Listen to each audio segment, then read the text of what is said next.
Nós temos a grata satisfação de ter conosco aqui a professora Nora Krausick, do Departamento de Ciências Sociais da Faculdade de Educação da Unicamp, e que veio nos brindar com uma palestra sobre um tema da sua especialidade, as reformas educativas na América Latina. E em suas pesquisas a professora tem focalizado principalmente 4 países. O Brasil, evidentemente, a Argentina, que é seu país natal, o Chile e o México. A nós, que estamos diretamente envolvidos com as reformas que se passaram e estão ainda acontecendo a partir dos anos 90, é de especial interesse para os temas mais diversos e, em particular, no nosso caso, sobre formação de professores.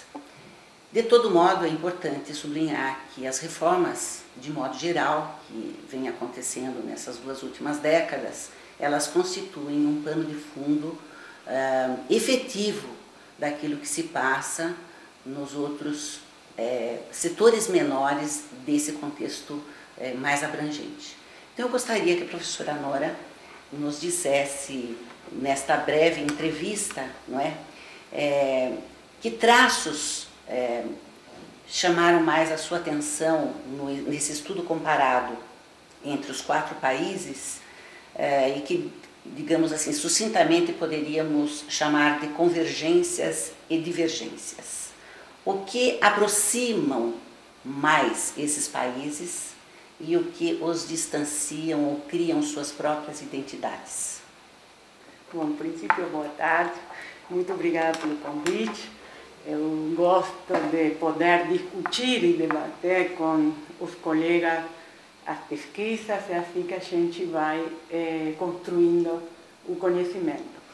Esta pesquisa foi muito grata para a gente porque nos permitiu, nós terminamos esta pesquisa em 2008 e nos permitiu questionar uma verdade que, por um lado, estava sendo colocada no âmbito oficial, estava sendo colocada não somente pelos organismos internacionais, também nas reuniões regionais, mas que ao mesmo tempo nós como pesquisadores também tínhamos de alguma maneira essa impressão, que é a ideia de que nos 90 tinha acontecido uma reforma que era igual ou muito parecida em todos os países da América Latina.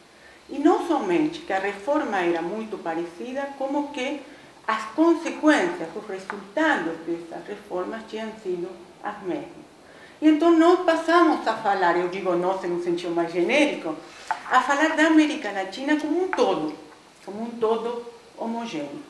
E isso não nos permitia ver como dialogava as realidades concretas de cada um dos países e as reformas que estavam chegando. Por que isso é importante?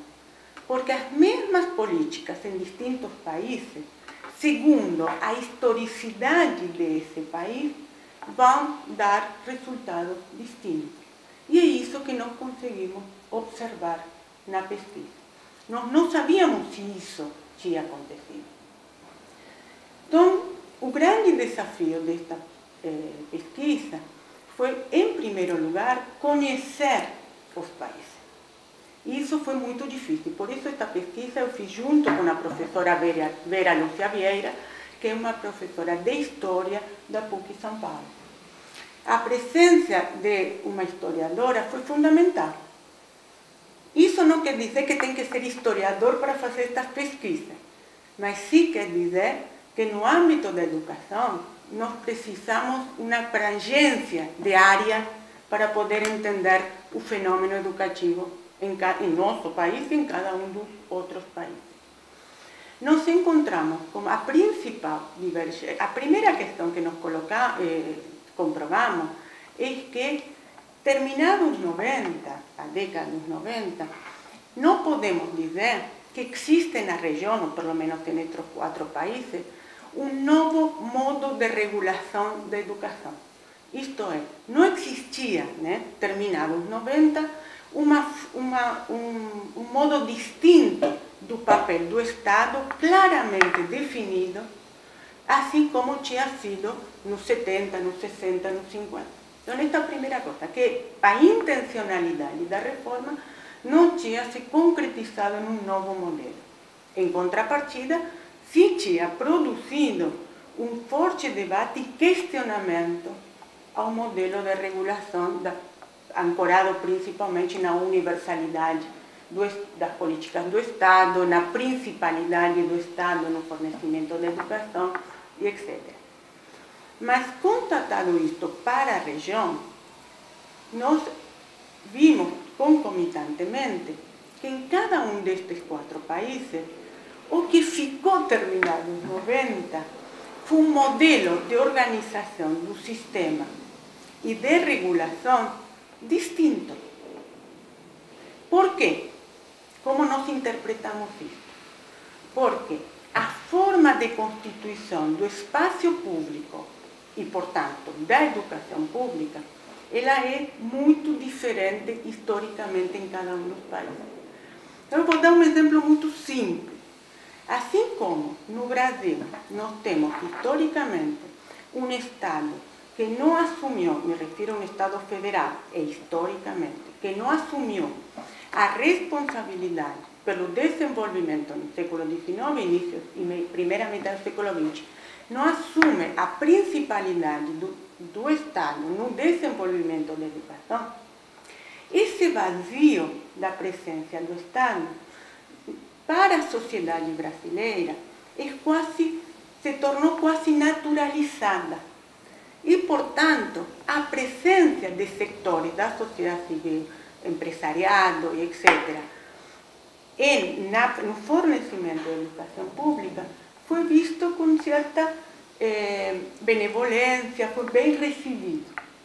No outro extremo, nós temos a Argentina, por exemplo, no qual o desenvolvimento da educação pública ela teve, desde o século XIX, ancorado em um Estado nacional forte, neste desenvolvimento,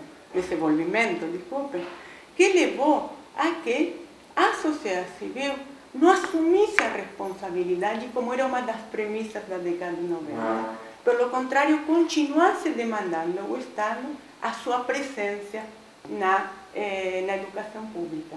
Isso fez com que um aspecto da reforma bastante promovida pelos organismos internacionais e também pelos governos, que é o compartilhamento no fornecimento da educação pública, tenha se dado de uma maneira mais clara e fácil, digamos, de alguma maneira conciliadora no Brasil do que na Argentina ou no México. E muito mais fácil ainda no Chile, onde isso já vinha acontecendo desde o governo autoritário de Pinochet. Então, esse é um exemplo das divergências. Um exemplo interessante das convergências é que, como sabemos, a reforma educacional vai ter 2 eixos principais. Um é a a mudança da organização do sistema educacional e o outro, a gestão da escola. Quando a gente vai observar as mudanças na gestão das escolas, a gente encontra muitas mais convergências. Nós não podemos afirmar o porquê dessas convergências, mas nós levantamos 2 hipóteses. Uma é que as políticas da década de 90 focaram muito nas escolas, na gestão da escola. Ou seja, esta ideia de que na escola que iam acontecer as mudanças e não através do sistema educacional, como foram as reformas anteriores. Então, essa é uma hipótese. A outra hipótese é que nós, como pesquisadores, também tenhamos focado, mais uma vez, na homogeneidade e não buscando com maior sensibilidade as diferenças nas escolas. Porque eu gostaria de fazer um parêntese. Esta pesquisa, nós não fomos ao campo, nós não fomos às escolas dos 4 países, era inviável. Nós trabalhamos com as pesquisas que foram realizadas por seus pesquisadores em cada um dos países. Nós podemos chamar uma pesquisa bibliográfica. Então, aproveitando esse esclarecimento, eu gostaria de anunciar a reedição deste livro da professora Nora, que sintetiza os resultados dessa vasta pesquisa e que se chama no original, A Reforma Educacional na América Latina nos anos 1990. É uma perspectiva histórico-sociológica e que agora, na reedição, vai tomar o subtítulo como título, ou seja, uma perspectiva histórico-sociológica da reforma educacional na América Latina nos anos 1990. Está saindo do forno para os interessados, reeditado pela Liber Livros. Então, eu acho que é uma pesquisa muito recente ainda e, portanto, os dados são bastante atualizados. Acho que esse esclarecimento que você nos dá, que é uma análise a partir de resultados de pesquisa, me parece bastante instigante para outras pesquisas que tenham a possibilidade de ir ao campo. Não sei como você se sentiu ao final dessa pesquisa, que perguntas e que indagações mais fortes vieram ao final desse resultado. Bom, primeiro eu queria comentar porque a gente mudou o título, porque a gente invertiu o título. A gente invertiu o título porque nós consideramos que a maior originalidade desta pesquisa foi na perspectiva teórico-metodológica. Isto é, em entender que para analisar as realidades contemporâneas, nós precisamos desta perspectiva histórica, este diálogo entre a história e a sociologia e a educação para entender o que hoje está acontecendo. Também eu queria comentar que o objetivo da reedição do livro tem a ver com que é muito difícil entender o que acontece do 2000 para cá se nós desconhecemos as mudanças que os países viveram na década de 90. Isso está muito presente do 2000 para cá nos distintos países. Uma das coisas que a gente aprendeu com esta pesquisa vinculada à sua pergunta é que é difícil estudar países nos quais nós não vivemos. Mas, ao mesmo tempo, é um desafio muito interessante, porque não somente aprendemos ou conhecemos o que acontece em outro país, como principalmente desnaturalizamos o que nós sabemos de nosso país. Esta segunda questão, para meu ver, é tanto ou mais importante do que o conhecimento do outro país. O que eu estou querendo dizer com isso? Vou dar um exemplo. Nós, no Brasil, temos quase uma verdade, digo uma verdade entre aspas, pela história do Brasil, que a centralização da gestão da educação é um processo de autoritarismo e falta de participação da sociedade. E que um modo de democratizar a gestão da educação, ela tem necessariamente que vir acompanhada por um processo de descentralização. Essa é uma discussão muito cara para nós aqui no Brasil, que hoje está presente na discussão do Plano Nacional de Educação. Em outros países, com sua história particular, as verdades desses países é exatamente o oposto.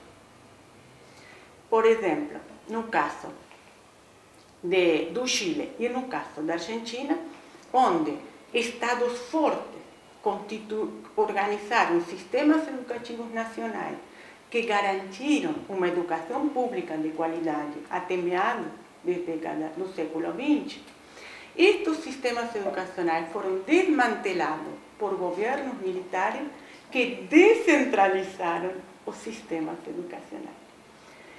Isso quer dizer que nossa verdade está errada? Não. Isso quer dizer que nós temos que entender o que nós estamos afirmando à luz da historicidade do Brasil e não tomar ela como uma afirmação ahistórica. Temos vários exemplos na pesquisa disso, que eu acho que vale a pena o desafio de estudar outros países.